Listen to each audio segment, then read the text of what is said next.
Saat ini Saudara Soli sedang membersihkan lahan. Jadi ini merupakan lahan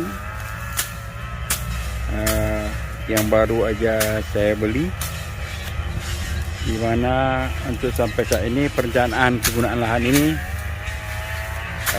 belum dapat dipastikan. Jadi ini masih bersih-bersih. Kemudian dari kejauhan terdengar suara mesin potong. Sekarang kita lihat lagi yang bersih mesin potong. Siapa lagi bersihkan mesin potong? Jadi ini memang rutenya dari tepi jalan sekitar 90 meter.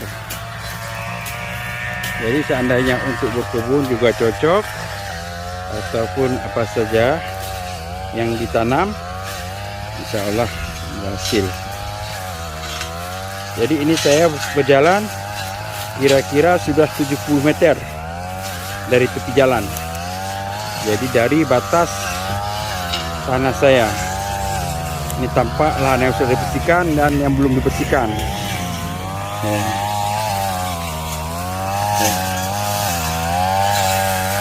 Ini lagi bersihkan bahannya.